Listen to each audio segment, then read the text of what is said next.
ये कितना सारा सामान तेरे ससुराल वालों ने भेजा है बेटा। ये तूने बैठे बिठाए ऐसी कौन सी लॉटरी लगा ली कि मेरे कानों तक खबर नहीं पहुंची। मैं तो तेरी अभागी किस्मत को लेकर कमरे में बैठे रोया करती थी बेटा, लेकिन तू तो बहुत भाग्यशाली निकली जो तुझे इतना अच्छा लड़का मिला है। ध्रुव देखना, तुम दोनों के लिए भी बहुत सारा सामान भेजा है। उन्नति, उन्नति ये देख, ये पूरा बॉक्स भरकर तेरे लिए सामान आया है। ये साड़ियां, ये सब तेरे लिए है। ध्रुव तुम्हारे लिए भी 5 सूट के पीसेस भेजे हैं और भी बहुत सारा सामान आया है। क्या हुआ, तुम लोग खुश नहीं हो? और कुछ चाहिए तो स्मिता को बोल दो तुम लोग, वो अपने होने वाले पति से बोलकर मंगवा लेगी। चाची मुझे सामान नहीं चाहिए, मुझे जवाब चाहिए, वो भी स्मिता से।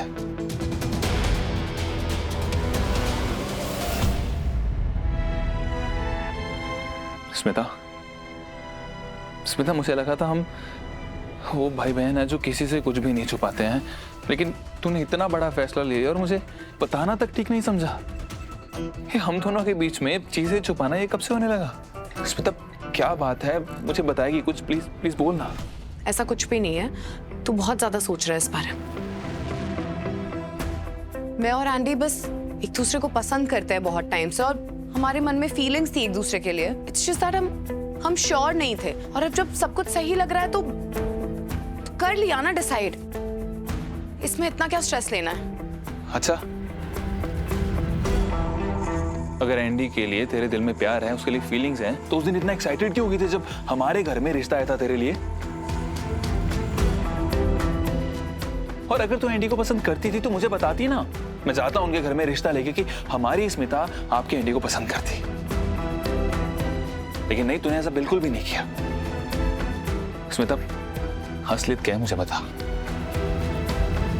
आई अग्री विद ध्रुव। स्मिता तो बिल्कुल भी गलत मत समझना, लेकिन एंडी की जो रेपुटेशन है ना, मुझे देख के लगा नहीं था कि तुम मुझे as a life partner choose करोगी। वो तो इतना अनग्रेटफुल है उन लोगों के लिए भी जो उसके साथ काम करते हैं, और एक हस्बैंड के रूप में वो कैसा होगा पता नहीं। ऊपर से राघव भैया ने जो बातें बताई है ना उसके बारे में, तो मुझे नहीं लगता वो एज अ हस्बैंड अच्छा होगा। उन्नति, ऐसा कुछ भी नहीं है। हर इंसान के अलग अलग रूप होते हैं।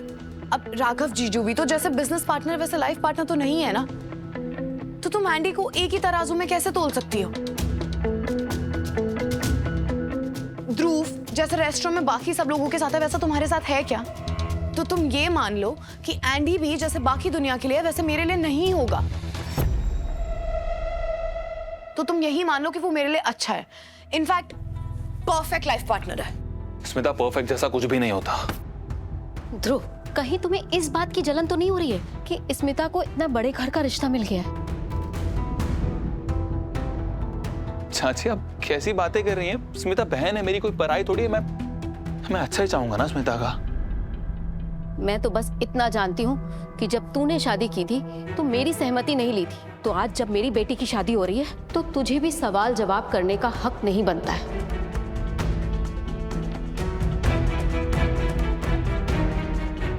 मेरी स्मिता की जिंदगी में वैसी भी बहुत परेशानियां आई हैं, और सबने देखा है कि ये कितना टूट गई थी।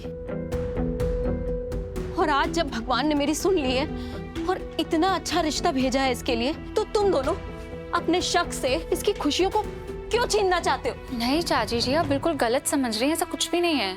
लेकिन इस चमक धमक में शायद वो एक बात भूल गए हैं। मेरे भैया और भाभी ने अपना बेबी एंडी की वजह से ही खोया। अगर उस दिन एंडी ने राघव भैया को नहीं बुलाया होता तो शायद राघव भैया रीत भाभी को अकेले ना छोड़ते और उनका बेबी आज जिंदा होता। तुम चुप हो जाओ। तुम्हारे राघव भैया कोई स्कूल जाते बच्चे नहीं थे जो उसका हाथ पकड़कर एंडी बाहर ले जाएगा। राघव ने यह फैसला खुद लिया था, और राघव की लापरवाही की जिम्मेदारी तुम एंडी पर कैसे डाल सकती हो? राघव ने ये खुद फैसला लिया था कि वो काम को पहले चुनेगा, और राघव ने अपनी पत्नी को खुद अकेला छोड़ा था। अपने फैसले की जिम्मेदारी खुद ना लेकर एंडी पर डाली जा रही है। और खबरदार, अगर तुमने मेरे होने वाले दामाद पर कोई भी दोषारोपण किया। लेकिन चाची आप उन्नति, यहाँ बात करने का कोई फायदा नहीं है। तुम चलो मेरे साथ।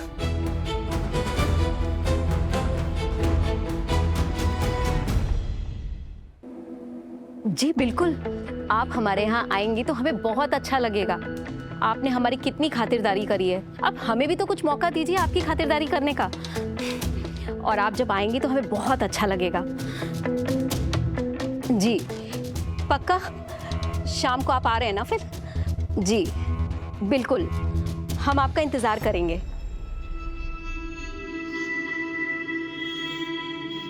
एंडी की दादी? हाँ, वो यहाँ आना चाहती हैं ध्रुव, और साथ में शाम को पंडित जी को भी लेकर आ रही हैं शादी की डेट फिक्स करने के लिए। कह रही थी कि जल्दी से जल्दी शादी करवाना चाहती हैं। लेकिन इतनी जल्दी किस बात की? अभी 12 घंटे भी नहीं हुए सगाए हुए। कोई तो वजह होगी इस हड़बड़ी की चाची। यही वजह है कि जैसे हर बुजुर्ग चाहता है कि अपने नाती पोतों की शादी करवा ले, एंडी की दादी भी बस यही चाहती है कि वो अपने पोते की बहू को देख ले।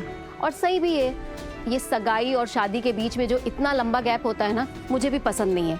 अरे लड़के लड़की की शादी करके वो अपना अपना घर बसाएं, खुश रहे, यही अच्छा है। वैसे भी ना स्मिता की शादी की किस्मत इतनी बुरी है कि मैं नहीं चाहती कि कोई भी छोटी से छोटी प्रॉब्लम आए, और ना ही कोई मौका देना चाहती हूँ कि एंडी और एंडी की दादी शादी के लिए ना बोले। इसीलिए इन दोनों की शादी जितनी जल्दी हो जाए उतना अच्छा है। चाची, मैं जानता हूँ अच्छे से कि आप स्मिता की बहुत फिक्र करते हैं, वो तो मैं भी करता हूँ ना, पर उन्नति भी करते हैं, हम सब करते हैं। लेकिन ये सब सीक्रेसी और इतना अर्जेंसी में होना मुझे सही में कुछ ठीक नहीं लग रहा। ध्रुव, मैंने तुझसे पहले भी कहा है कि इस शादी में तेरा शक करने का कोई मतलब नहीं है। और सच में अगर तू स्मिता के लिए कुछ करना चाहता है तो मेरी मदद कर। शाम को वो लोग घर आ रहे हैं, मुझे बहुत सारी तैयारियां करनी है, तो मुझे कुछ पैसों की जरूरत है। ठीक है चाची, मैं लेके आता हूँ।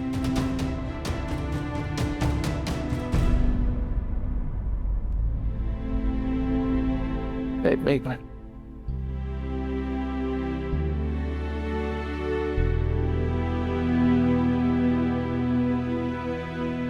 $5 लाख रुपए?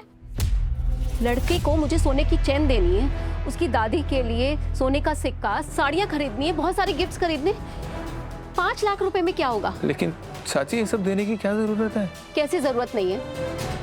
देखा नहीं तूने कि कल उन्होंने कितने सारे गिफ्ट्स दिए हैं हम लोगों को? हमने तो अभी तक उनके लिए कुछ भी नहीं किया है, और अब जब हमें तैयारी करने का मौका मिल रहा है तो हम उन्हें कुछ भी नहीं देंगे। नहीं ध्रुव, मुझे कम से कम 15 लाख रुपए चाहिए। 15 लाख? चाची देखिए, मेरे पास इस वक्त इतने ही पैसे हैं, बाकी सारे पैसे रेस्टोरेंट के एक्सपेंसेस में और यहाँ वहाँ डिपॉजिट में चले जाते हैं। ठीक है, आपको फिर भी ज़रूरत है तो मैं किसी तरह ट्राई करता हूँ, अरेंज करके आपको देता हूँ। ओके? वाह ध्रुव, अभी तो तू बड़ी बड़ी बातें कर रहा था कि स्मिता तुम्हारी बहन है, पराई नहीं है, और अब जैसे ही ससुराल वालों को लेने देने की बात होने लगी, तूने कितनी आसानी से पैसे का बहाना बना दिया। चाची ऐसी... तुझे क्यों फर्क पड़ेगा? स्मिता तेरी सगी बहन नहीं है ना? चाची, यही अगर रीत की शादी हो रही होती तो तू अपनी एड़ी चोटी का जोर लगा देता। चाची